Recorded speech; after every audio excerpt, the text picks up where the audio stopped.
Guys, they're going to fly directly back towards us. They're going to pull up at half-second intervals. This one is the blade next.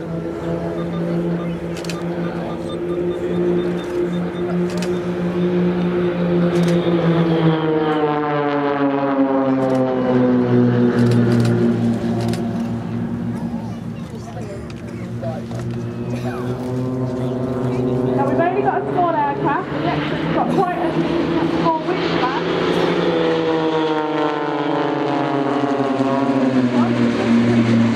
We're going to go over the top. This one is called the Whirlpool.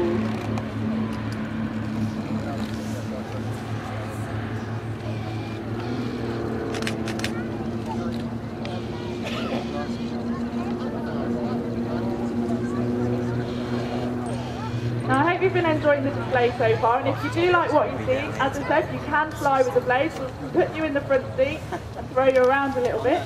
One of the ways that you can do that is to raise money for the RAF Association. Blades coming into land now.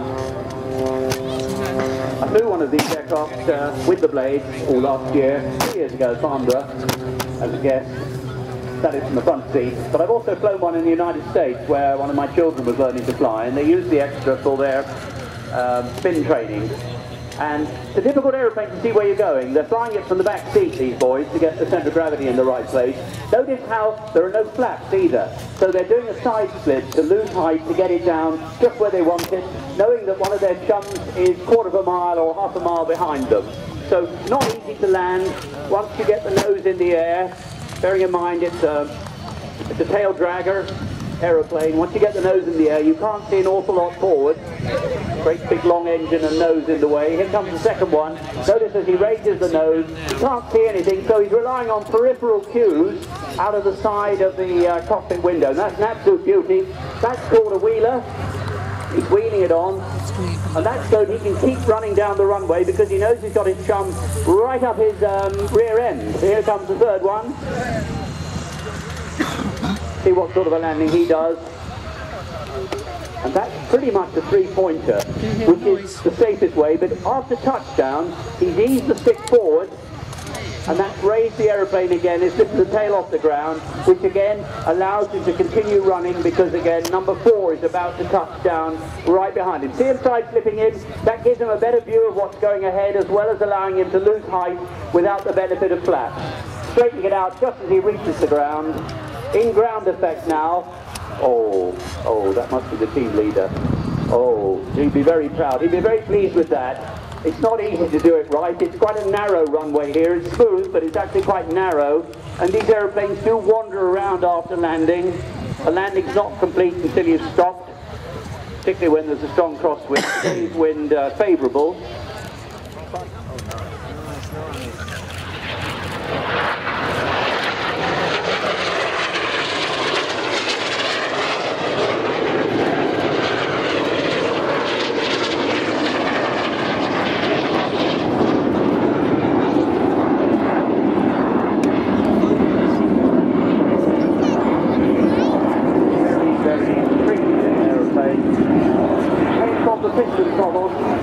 The Percival Provost piston aeroplane. I flew the Percival Provost, the piston engine variant.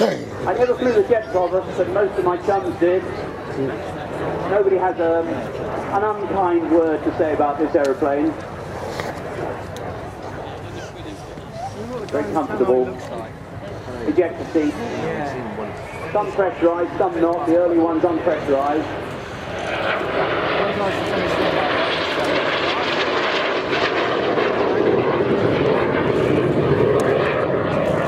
Side speaking for the instructor and the students.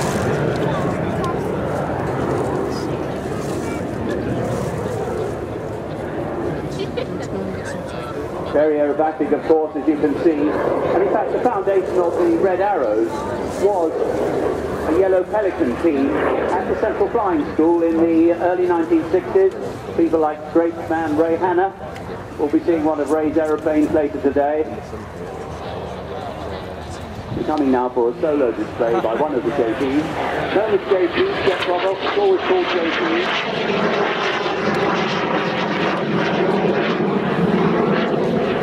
The Yellow Pelicans of the early 1960s, more dropped into the Red Arrows, the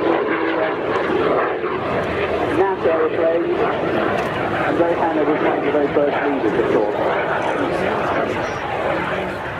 Ray Hanna, an icon in air display flying, now long gone to that air show in the sky, but a man fondly remembered by us all as incredibly modest.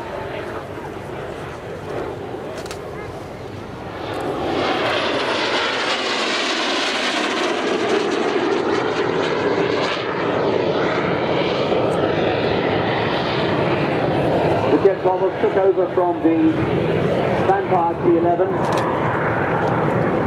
which is then the advanced trainer in the Royal Air Force.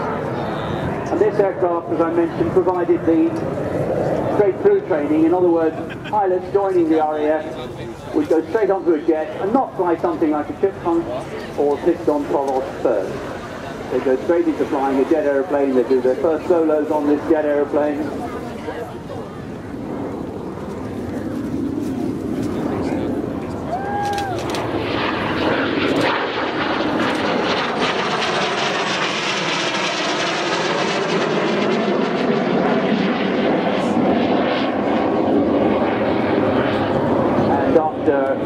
Graduating from the Jet Provost School, they go on to their mostly new operational conversion unit onto whatever type of aeroplane. Initially it might well have been things like Hunters, later aircraft like the Jaguar. I have a chum who learned to fly on these at Cranwell, and before he'd even been solo, he'd ejected. They have got ejector seats. He was really very much the talk of the bar that evening. He said only on a few hours flying, you couldn't believe it when the instructor said, you actually get in the way of the control column and you bang their legs out of the way. That was a very gentlemanly display. First chipmunk coming round to land. 2 notches of flap on the chippy. In strong winds, best to wheel it on. In light wind conditions, 3-pointed is very, very satisfying. In fact, it's possible to touch down tail wheel first, which can give us very, very smooth landing. We'll see what happens here. First one's going to wheel. Probably the best bet on a hard runway is to wheel it on. He's wheeled it on beautifully. Final approach speed around 60 knots, 70 miles an hour. Second one coming around, notice side-slipping it and also looking over the nose. Give him a better view forward. Feeling for the ground. The colour scheme exactly replicates the colours and the markings that Bill used in 1955. Ian Galloway and Guy Westgate, the 2 pilots, now climbing to a greater altitude where they will release and then fly a shadow formation down to the ground. Ideally this should be at 2,000 feet. They probably won't get quite as high as that today because of the clouds. And then we have some approaches.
gorgeous. Gorgeous. Yeah, I'm a bit biased, but that was gorgeous. They deliberately landed very deep so as to get out of the way, so as not to hold things up. But that was quite beautiful. I'd like to dedicate that display to a very special man who's not very well at the moment. A guy called John Johnson.